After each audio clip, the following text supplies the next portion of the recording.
learned something already. I tell you, we can just leave right now, just say we're learning, like we've gathered already. I want to take you on a little trip away from shame tonight. Break through the shame barrier.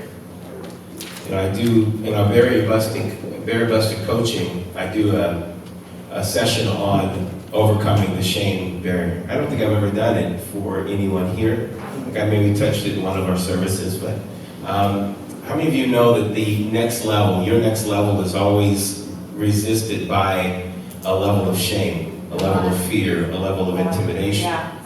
If you can break through that shame barrier, you'll tap into a level of boldness that you've never had before, a courage, a confidence that you've never encountered before. One of the things that I find that most people are afraid of is being ashamed of what they try. Most people don't try because they're embarrassed.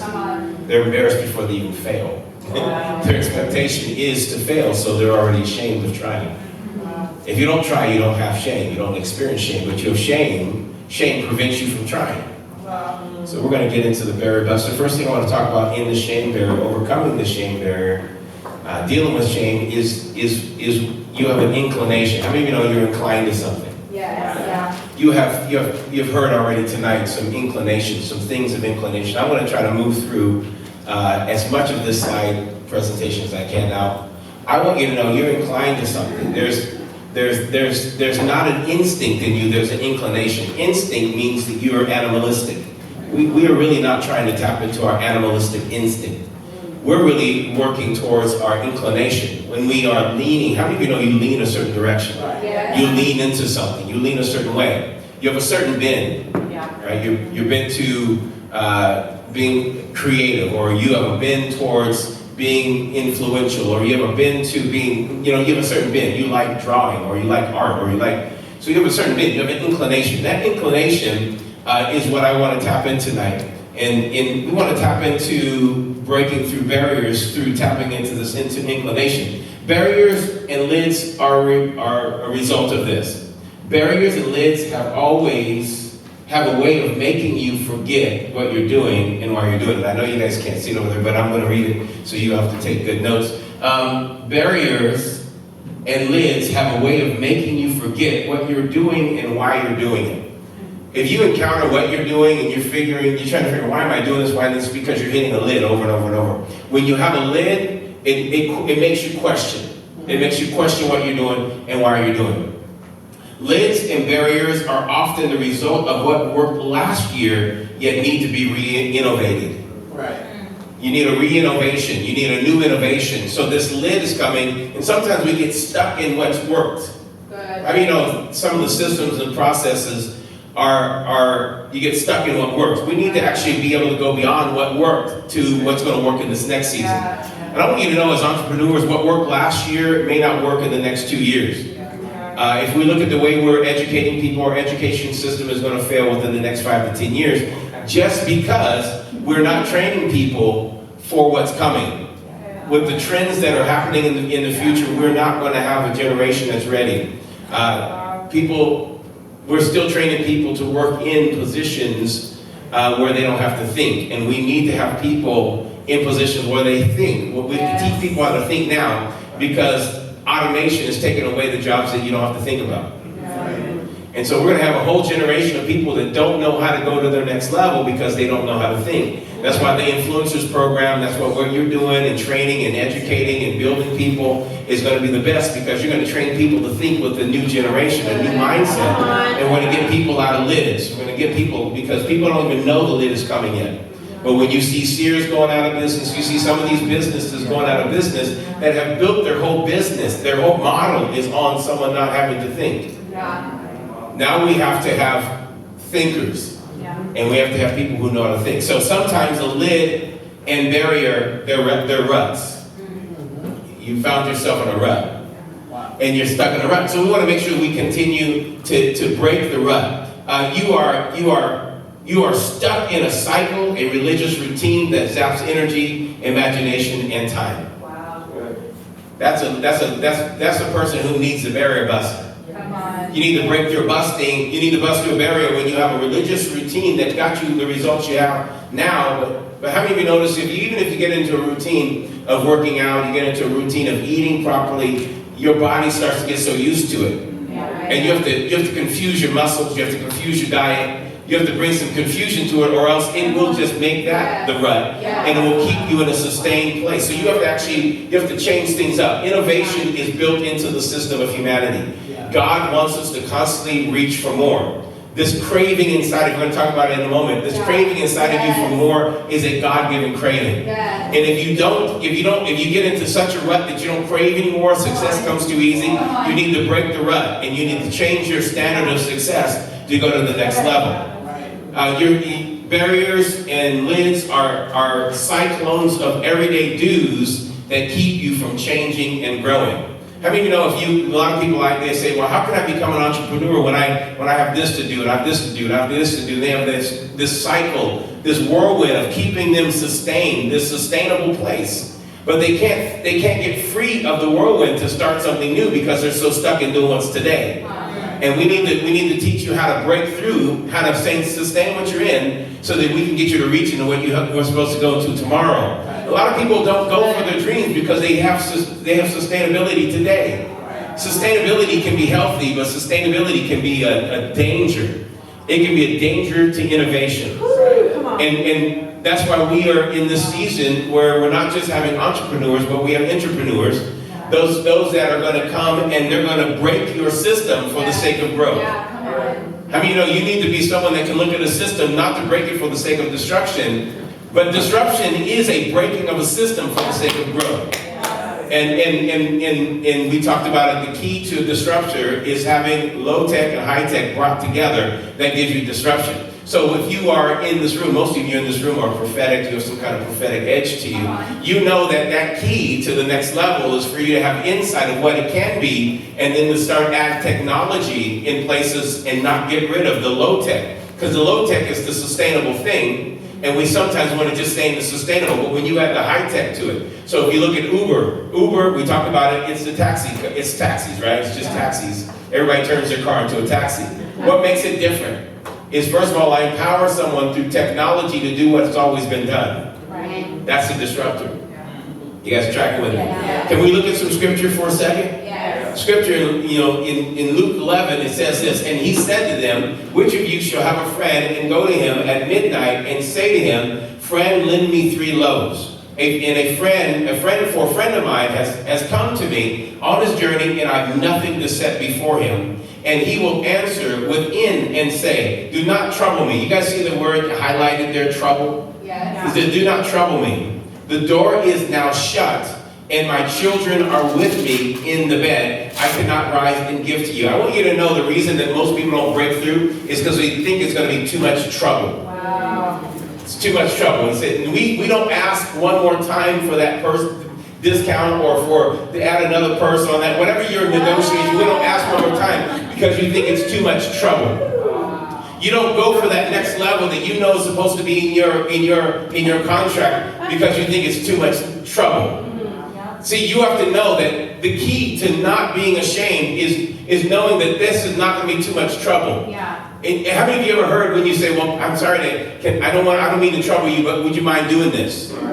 It's because we already have in the back of our mind that it's going to be too much trouble, so we back out and we give ourselves excuses. When you're negotiating and you're trying to get a sales thing, you're trying to sell a product, you go, you do this. Look at me for a second. I know you're taking those. Look, you go. You don't want this, do you? And what you're doing is you're telling me to say no because you think it's too much trouble already to ask. Right. And when you have this mindset that it's too much trouble, don't trouble me. You have to know that if you're going to follow the way God works, look what he says next. God says this. He says, and I say to you, this is Jesus telling the story. I say to you, though he will not rise and give him because he is his friend, yet because of his persistence, someone say persistence, because of his persistence, I saw Kim do this today. Because of her persistence, she was able to work something out for me and gave me a lot of ease.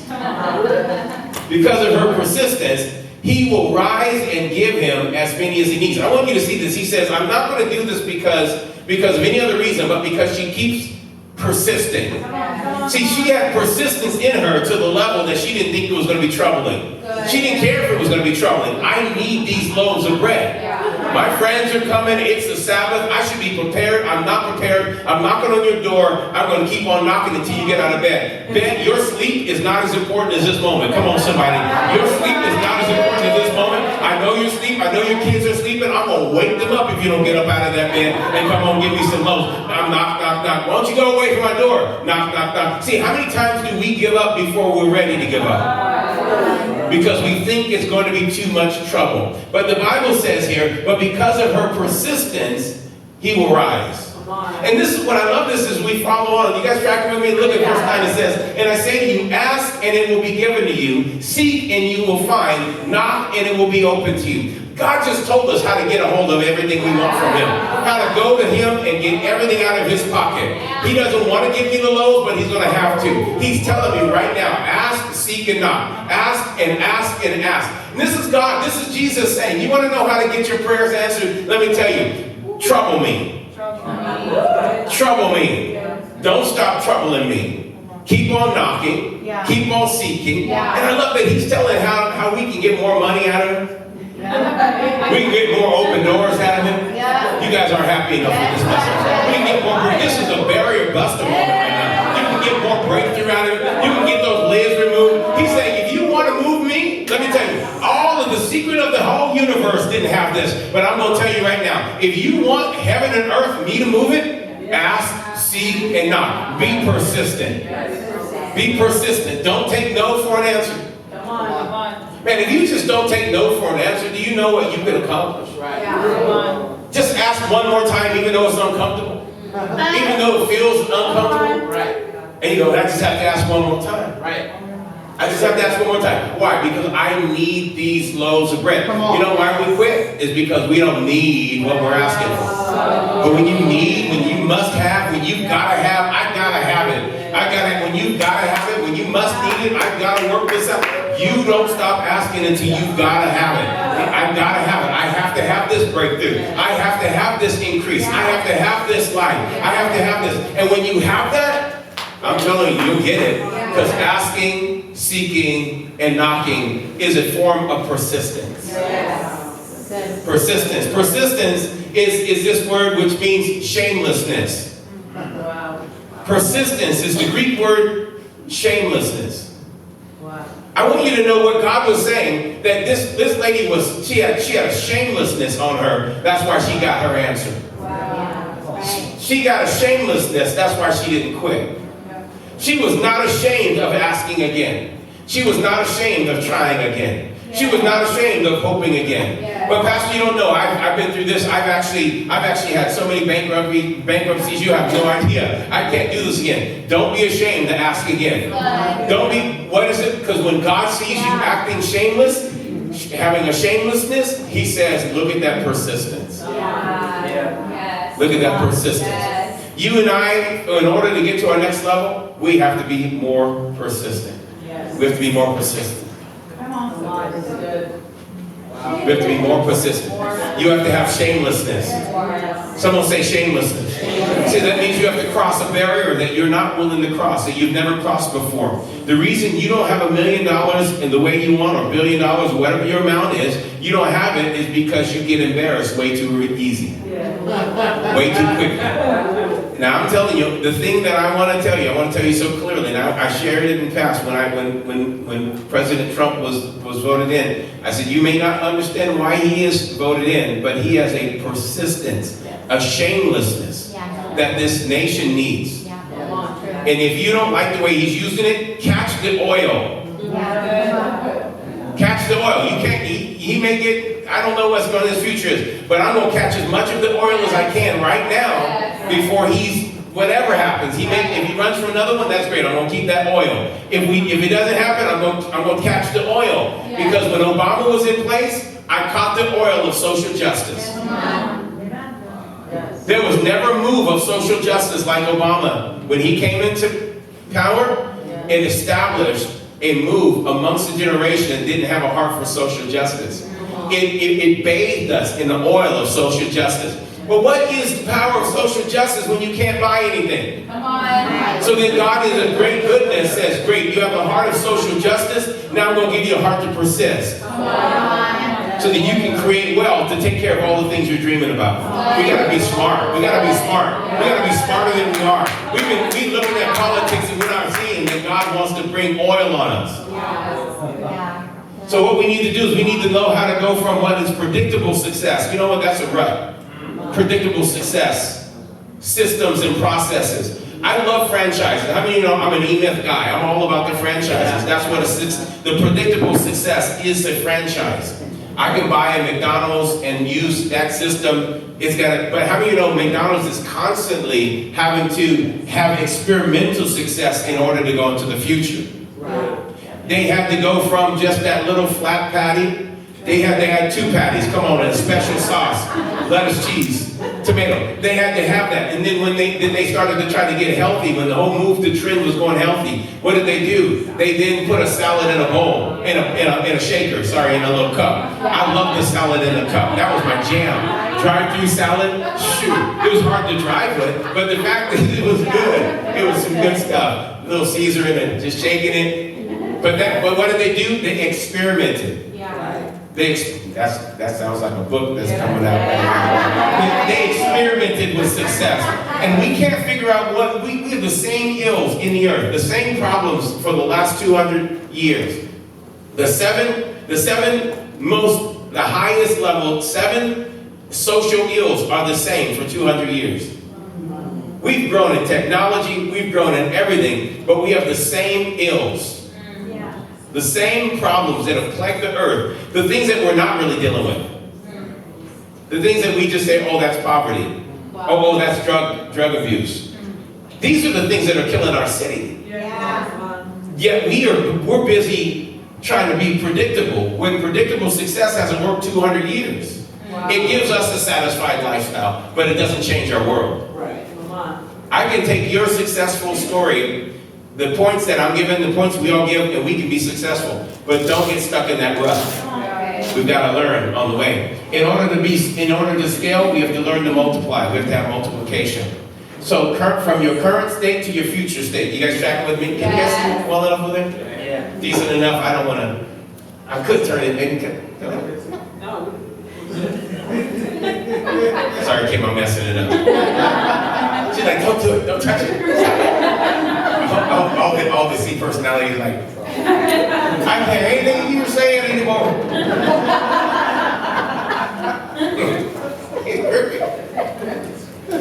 So we have to go, let's look at another scripture. It says in Hebrews 12:2, it says, looking unto Jesus. Someone say the author and finisher. What I love is when I teach this, when I have to teach this, when I did this with the Pathfinders, I can't do any scriptures. It's so lovely to be able to share, but it's so much richer with the scriptures. Aren't you glad that you have the scriptures? He says, now looking unto Jesus, the author and finisher of our faith. That means he's starting your faith, and he's going to finish your faith. That means he has you on a trajectory from where you are now and where you're headed. He's taking you from one place to another place. And in all of this, what you're dealing with, what you're dealing with from this year to next year is increasing your faith. It's about building your faith. Isn't that wonderful? Your faith is increasing. You're not becoming a less faith person. You're becoming a more faith person. How do you know? Because the struggles you go through, the problems you walk through, the challenges you're dealing with. If you're even trying to keep your head up off the pillow every day after dealing with the stuff that you're dealing with every day, you have faith. Come on, believe me, you have faith. A lot of people refuse to get up. That's because they've lost their faith. They've lost their ego. They have no more ego. I want you to know, just because you're getting up and you're trying it again, you have faith to keep moving, and the author and the finisher's working on you. Isn't that what he's working on you? And it says, for the joy that was set before him. Someone say joy. The joy that was set before him endured the cross, despising the shame, and has stepped down at the right hand of the throne of God. I want you to know that these are the stages of shame. Your biology will talk to you before your mind knows what's happening. Have you ever heard me talk about that before? Your biology will talk to you and let you know what's going on before your mind ever kicks in, before you know I'm feeling ashamed. These are the process. The first of all, your brain signals your adrenal gland to release elevated levels of cortisol. So your brain is going to, you get into an uncomfortable feeling before you feel the sweat in your armpits, in your hands, before you feel like this beating up on your forehead, you are already, your brain is going, this is awkward, it's uncomfortable, I'm pushing into trouble right now, and your adrenal gland kicks out this cortisol. Cortisol is what builds and maintains belly fat. It's what makes you feel stressed out. It's that feeling of, you ever have that feeling where you need to run but you can't run? Yeah. When you feel it just like everything vibrating, you feel like almost itchy in your legs, because you gotta just... Right? That's that adrenal gland kicking in. And it says your eyes will look downward and avoid direct gaze. How many of you ever felt that? Yeah. And you don't know why, but your eyes are just going downward. That's the beginning. That's the buildup of shame. Your biology is starting to tell you, you're feeling a little embarrassed right now. You're starting to feel shame here. And the next thing is that your cheeks start to blush. You start to, now some of you don't look at me, my cheeks do blush. So your cheeks start to blush a little bit. And you can feel the heat there, right there, like on that little cherry part right there. You feel that? And then it says your neck and your shoulders will slump down. Now, how many of you know you don't start to feel, you start to know something's wrong right now. Why do I feel uncomfortable? We don't ask that question. We don't ask the question, why do I feel uncomfortable here? Yeah. We don't ask the question, we start to go, this scares me. Yeah. We don't ask the question, why does this scare me? Right. Because then you can have an answer. Right. Oh, because I feel like I'm out of place. I feel like I don't belong here. But the moment you feel like you don't belong here, it starts to make you feel ashamed. If you're in a room with, let's say you're with billionaires and you had a hard time paying your bill last week, how many of you know you walk in there going, but little do you know that they couldn't pay their billion. Come on. Same issue. Come on. Everybody has it at every level. You guys don't like to hear this. That's okay. Then it says here, your shoulders will slump, your heart rate elevates itself, and because, this is the reason, your adrenal gland, number 6, your adrenal gland releases cortisol again. Again, a second time. So you're getting flooded with a stress hormone. The stress hormone makes you want to run or fight. Fight or flight. How many of you ever had that fight or flight reflex? Come on. This is important that we realize that fight or flight is for the sake of dangerous moments. If you're walking down the road, like we have where we live, I was looking at the ring. Diane, you told me about the ring, the door ring thing. We have that, and I'm trying to set it up. Next thing I'm looking at all the neighbors. All the neighbors have this. They have these little videos of bears walking around their house, and cougars and stuff. Their ring is picking up. I'm like, if your ring could pick it up. And then I found myself stuck looking at all their stuff. I didn't even set mine up. I said, this is gonna be my new thing, honey. This is my new thing. I'm looking at the neighbors. Ooh, look at that guy. He's on their doorstep. But the whole thing is for you to fly or to fight. Yeah. And here I'm looking at this and I'm not doing either. What is that doing to my body?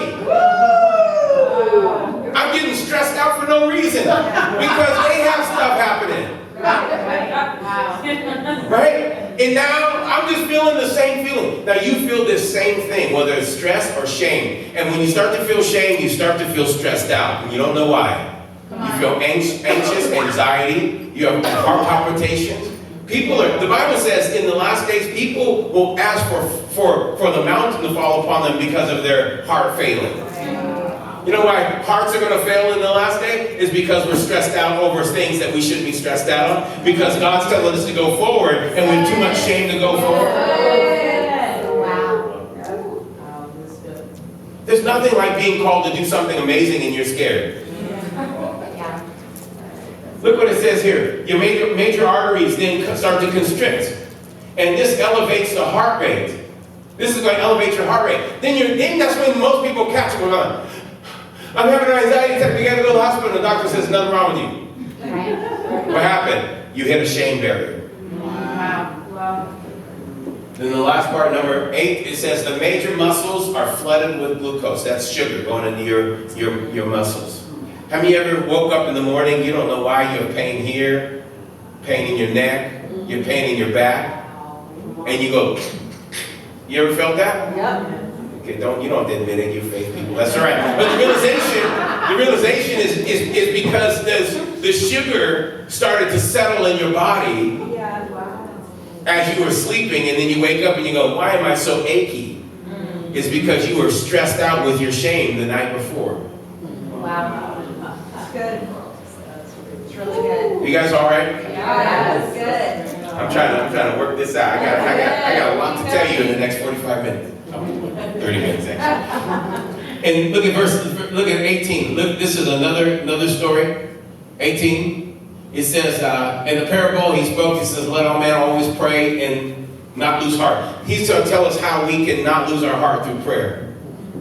How many know prayer is powerful? Yeah. Dr. Amen says that prayer and worship are healing to your brain. Yeah, that's right. Singing is healing to your brain. Praying. Why should we pray? Not only just because God answers prayer, but it gets it out of your body. Verse 2, it says, and there was a certain city judge. I love this judge. This judge is intense. I just love this story.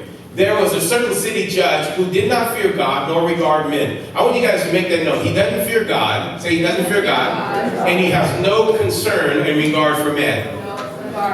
Okay, so then it says, now there was a widow in that city, and she came to him saying, get justice for me from my adversaries. And he would not for a while, but afterward he said within himself. Someone say within himself. This is where he started speaking. He didn't stand, he said within himself. See, the activity of change happens inside. Yeah. He said within himself, though I do not fear God, nor regard men, or care about little old ladies. Yeah. Come on, somebody. This guy is a mean joker. He don't care about old ladies. He don't care about God. He don't care about nothing. Right. He says, though I'm not moved by any of these things, yet because this woman, this widow troubles me. Yeah. She's not afraid to trouble him. Yeah. No, I can't. It's not too much trouble. See, this is the thing, is we think things are too much trouble. Asking someone if they, again, is too much trouble. Wow. Knocking on it again is too much trouble. There's so many things I would not have if I didn't trouble them. I have to trouble people for the stuff I get. I'm serious, I trouble people. And I realized I want it more than they want it, so why don't you give it to me? Come on, man. I'm troubling people. See, you have to make sure you're troubling people. Not me, but trouble other people. Be someone else's trouble. I see you. Drop your trouble over here. I'm going to practice on you. Out there in the marketplace.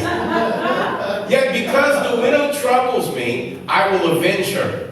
He didn't do it because he has compassion. He didn't do it because he loves people. He didn't do it because he cares. He didn't do it because God's going to strike him dead if he doesn't. He didn't need none of those things. Right. This person is troubling me. Why? Because I will avenge her because of her continual, she's wearing me out. How many times you punch something in the spirit and wear it out? Yeah. Just wear it out. Wear it out. You know what's really funny? I'm going to tell you something. I'm going to tell you what the Lord's dealing with me. Can I tell you the Lord's dealing with me? Absolutely. Okay, last week I was at the Pathfinders. I opened up my talk on conflict resolution with the Lord says, I want you to pray for someone who has pain in their knee. So I said, okay, I'll pray for someone with pain in their knee, the problem in their knee. I pulled this lady out, and we're praying for her. And he says the reason is because physical attack against your body is conflict, and you've got to resolve it. Wow. You've got to resolve. That was Monday.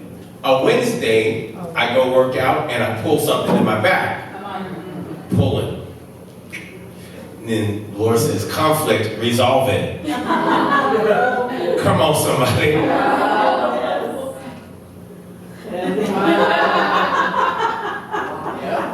On Friday, I take a funny step, and my knee. Someone know what God said?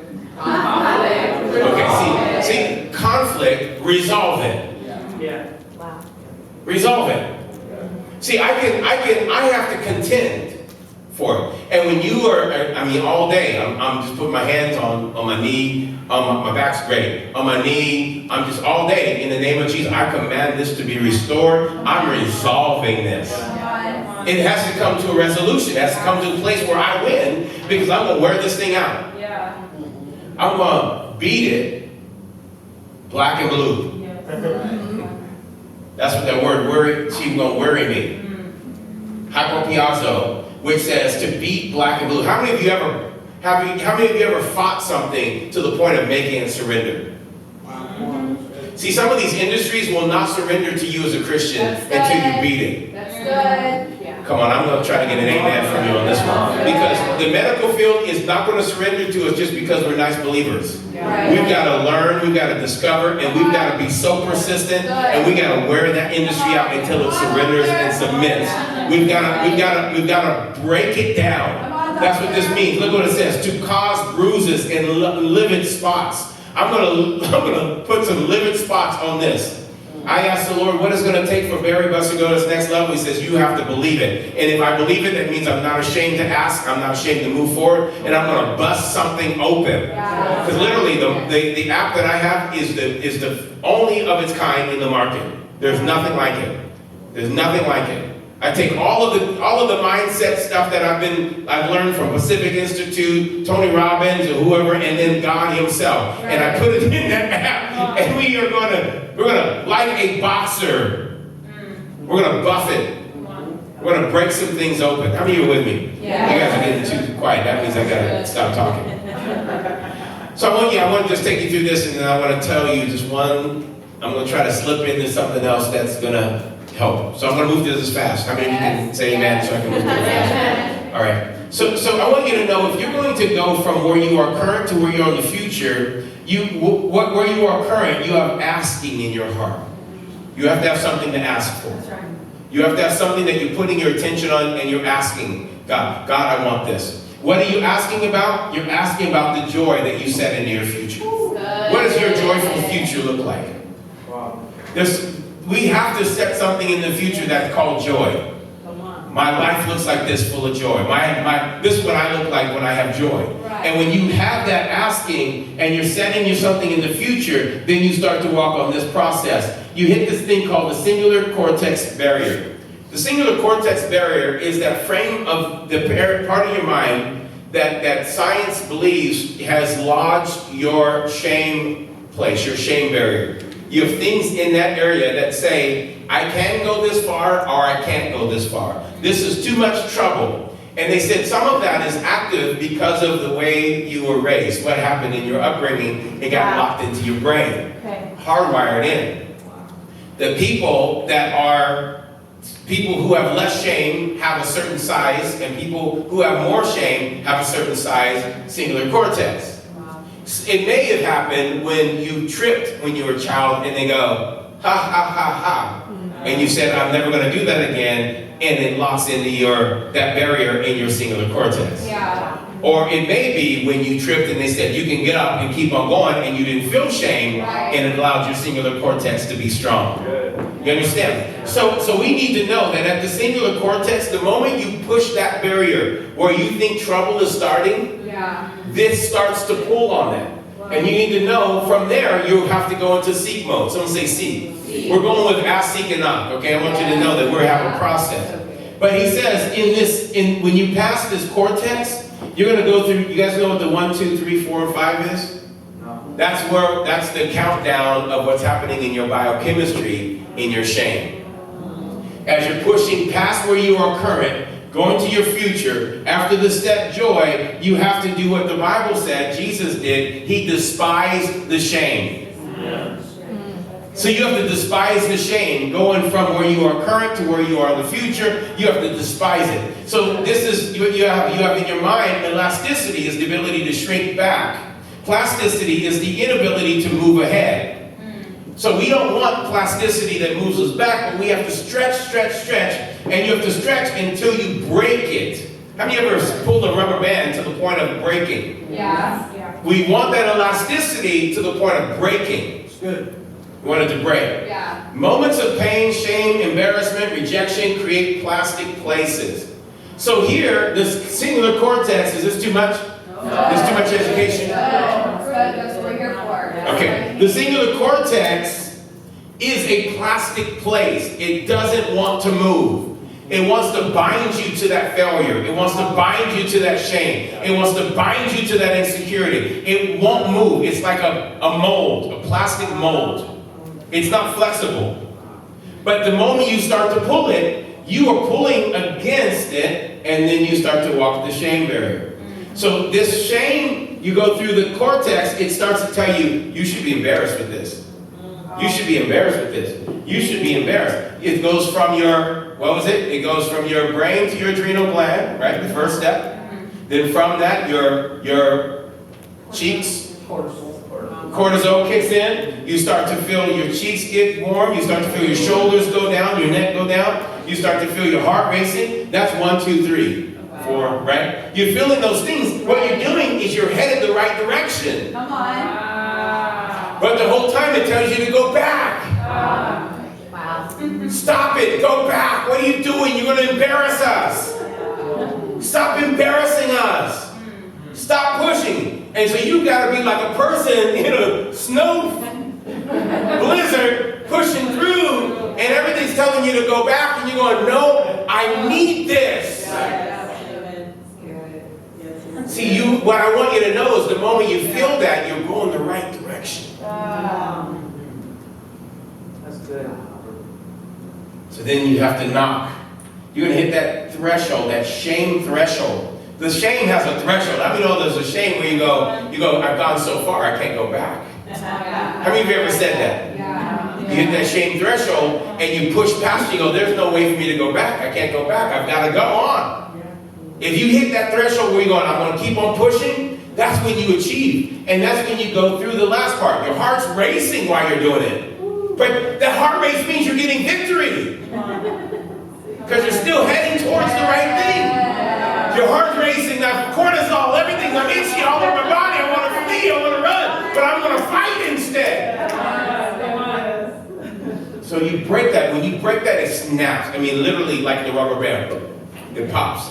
And you'll never have shame in that area again. Amen. See, Jesus had to do the author and finisher of your faith. How does the author and finisher your faith? He helps you break through shame barriers. He sets joy in front of you, says, go after the joy. And you're like, wow, that's so big. Like, go after the joy. That's huge, God. And like, yeah, do it. And you start walking towards it, and you're like, this is uncomfortable. And then this is really uncomfortable. I want to quit. I'm not going. I'm going back. Right? And he goes, keep on going. Jesus, you're the author and finisher of my faith. He goes, great, keep going. If you're the author and finisher of my faith, thank you, Jesus, I can lay on my bed and get my finishing of my authoring. No, you got to keep on going. You got to keep on pushing, and then you have to hit this place called a damaged ego. Come on, say God. Your damaged ego says go back. See the arrow? It wants you to go back to the plastic safe place. But you have to go through persistence, which is an internal adjustment to external pressures. You have to have that internally changing. If I don't change this internally, then that which is resisting me is not going to change internally. I've got to keep on pushing. I've got to keep on going. And that's when I'm going to get to this point where that cortisol is going to kick in and I'm going to feel all this stuff, but it's going to actually end into this, wow, that text didn't come through. That text didn't like that. We converted it from keynote to, and that word is empathy. See, the key to shamelessness, they say the key to shamelessness is when a person has shame, it means they think it benefits them too much. But when you're pressing to this next level because of the way it's going to benefit someone else, that's empathy. That's right. Then you have no insecurity to ask again. Come on, then you have no insecurity. Come on, somebody. Then you don't have to worry about asking again because it's empathy. I'm doing this for someone else. And when you tap into empathy, you get rid of shame. You destroy shame when you are now thinking, my children, my family, my brother, my sister, my church. I'm doing this for my King. I'm doing this for my Lord. Right? When you have that empathy, then you don't get embarrassed. It's only when you think it's for you that it's too much trouble. But if I'm asking for you, how many of you know it's not too much trouble? I've never been insecure about asking what you need from someone. Mother Teresa, she was able to do what she did because she had empathy and she was not at all embarrassed. Why should you build your business? You got to give it an empathetic reason. Give it a reason of empathy. Don't just say, well, I want a nice house. That's great. But find the house be second. Find that place of empathy that says, I'm doing this for my generations. I'm doing this because if I don't, my city's not going to be healthy. How many of you know this city, our cities we live in, need us to be successful? They need us to be successful. America needs us to be successful. So when we do it, because America needs more millionaires. America needs more wealth. America needs more businesses. So when we do it with that empathy, then we are not afraid to ask of ourselves and ask for anyone doing business with us that we are going to get a better price, we're going to be more successful at it, because empathy gives me the place to break through my shame barrier, and then it gives me the breakthrough of limitations. I'm about to break through limitations. Anyone else going to break through limitations? We're going to break through at another level. And I want you to know if we do this, then we're able to, everyone who asks receives, and he who seeks finds. This is my board when the Lord first started telling me about it. I was in my room in prayer, and he started laying this out. Wow. He gave me this technology. Wow. I want you to know God wants you to step in to whatever he has. He's so dreaming about your breakthrough every single day. Every single day he's hoping for your breakthrough. He's believing that you would have enough. This conflict resolution. I'm going to solve this right now. I'm going to change this right now. I'm going to turn this. And all I have to do is ask, seek. If I ask, I will receive. If I seek, I'll find. If I knock, doors will be open to me. Amen. Can I talk to you a little bit about influence? I'm going to go through influence real quick because I want to really get to increase. This when I go through this talk, I go through inclination, influence, and increase. These are our makeup. And so influence is, according to most of you know that, the reason we call us influencers is to flow in and flow and have a flow to flow in, to flow a flowing in and into or on, referring to a substance, spiritual or too subtle to be visible. I'll read that again. Referring to a substance, spiritual or too subtle to be visible, like inspiration. How many of you know that's what we do that's why we're in business? Yes. We shouldn't be obvious Christians. If you want to be influential. Come on. Yeah. Come on. A substance spiritual or too subtle to be visible. A musician has this influence. A musician must make music. An artist must paint. A poet must write. If he is to be ultimately happy, what a man can be, he must be. How many of you know when you have that must be, then you're in that place where I have to have it. I'm not going to stop. And it says this need we may call self-actualization by Abraham Maslow. I don't have time to go into this self-actualization. I can't. I don't have time to do it. I don't. Anyway, when you come to another barrier bus, we'll do that. But I will run through this. Self-actualization activates insight, innovation, and inspiration. Under insight, we have words of knowledge, which is in our translation. How do you take a word of knowledge into the marketplace?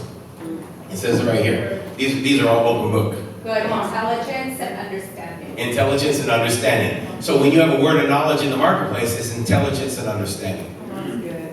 When you have a word of wisdom in the marketplace, it's problem solving. When you have a discerning of spirits, it's decision making and judging. Under innovation, when you have the gift of healing, it's called restoration and acquisitions. Good. So good. When you have the gift of faith in the marketplace, it's called boldness and confidence. When you have the gift of miracles in the marketplace, it's called energy, power, force. When you have inspiration in the marketplace, it comes in the form of prophecy. Prophecy, which is awareness and foretelling. They call them now in the marketplace, they call them futurists.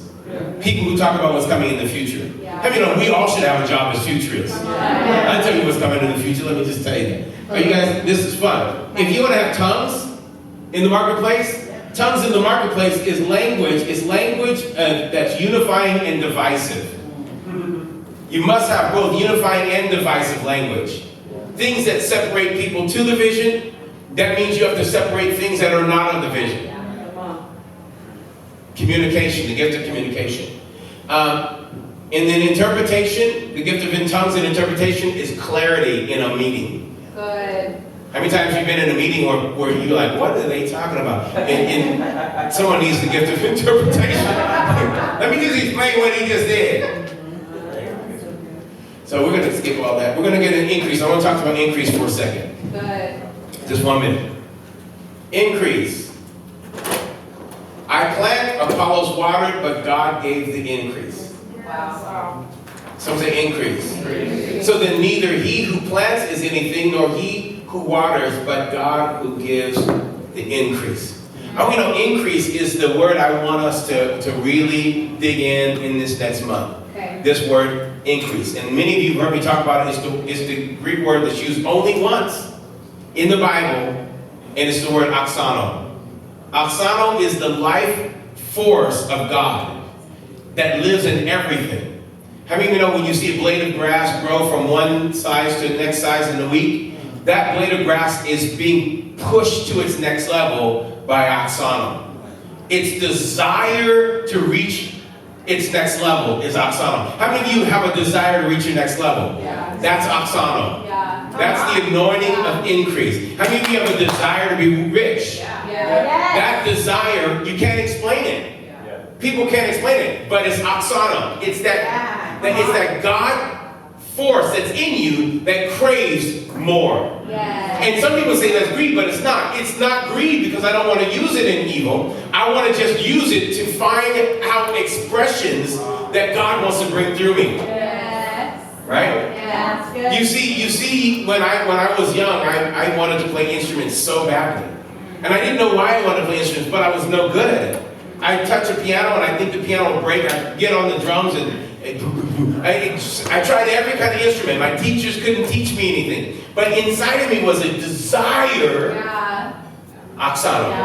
Yeah. It was a desire for more. And I felt like I had things to express. That is oxano. It wants to express itself through you. God put increase in you, and he wants to express himself through you because of this right here. It's God who gives the increase.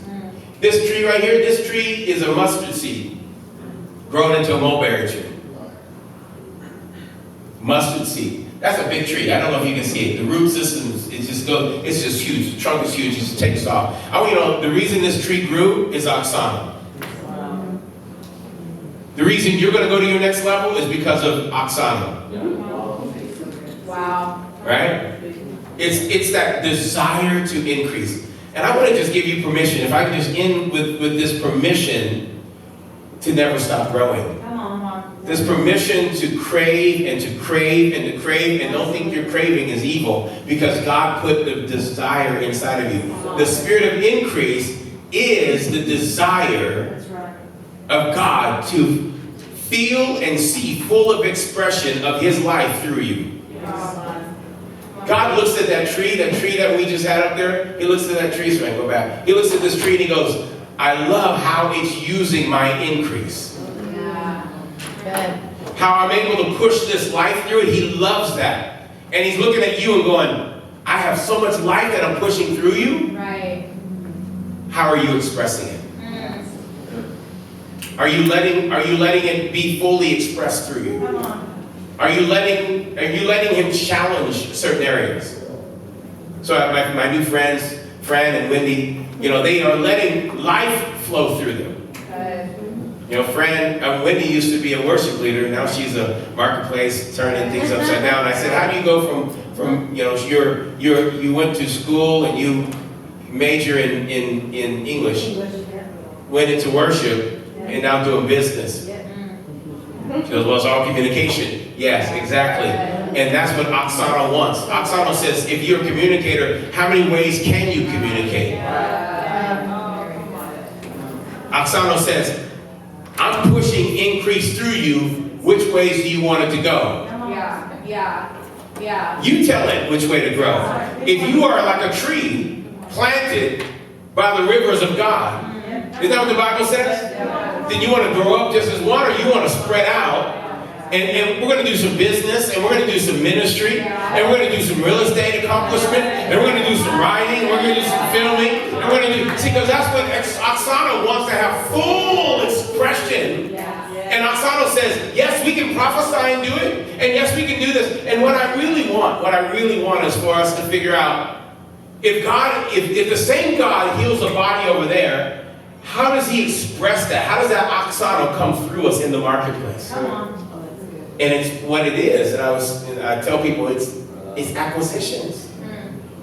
It's acquisitions. It's businesses that are sick.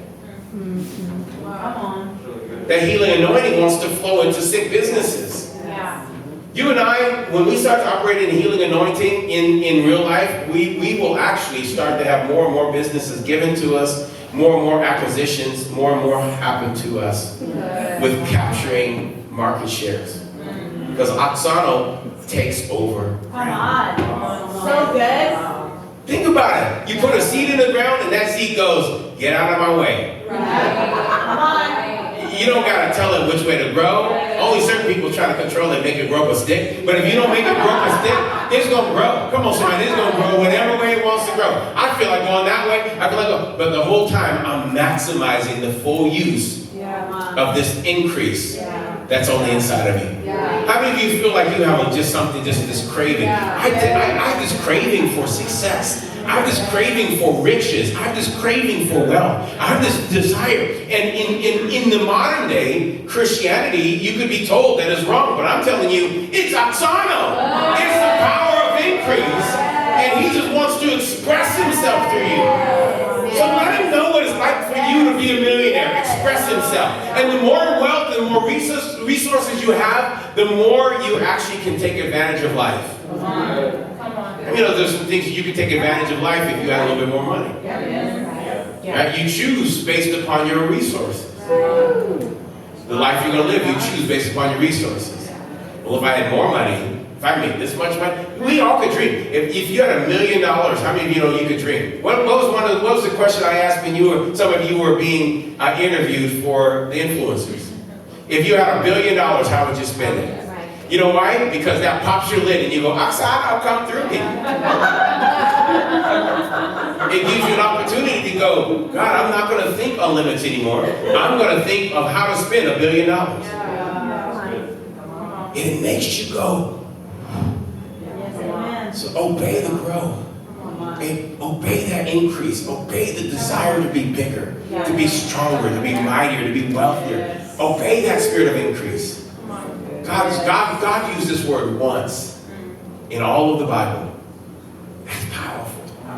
It's the only thing that comes directly from him. It's not sozo. It's not Zoe life. It's Oksana life. It's a life that only forces increase. It forces increase. And I remember asking the Lord, I said, how do I get into Oksana? He said, just if you create, let me see how he said it. Basically, I'll just tell you the basics. He said, get out of the way. It grows by itself. He says, I put growth in everything. It's the hazardous things that hold it from growing. Everything just grows. Everything wants to grow. But we put things in the way to keep us from growing. If we actually learn just to let growth happen. Amen? I'm going to come back to this one of these times. You guys enjoy the Berry Buster? I want us to know that you can step into your next level. And it's not just your dream, it's not your desire, it's God's desire. He wants to increase you. He wants to grow you up. And he wants to break off limits. And he wants to do amazing things. I'm glad you guys came. I'm surprised that more people didn't come tonight. But I'm glad you guys are here. Because I can get a little Holy Ghost talking with you guys a little bit. But I'm glad you guys are here. And can we use this and go for it? Yeah. Before we tune out, any questions or comments, anything you want to ask, or any comments, any feedback on what you received tonight? Yes.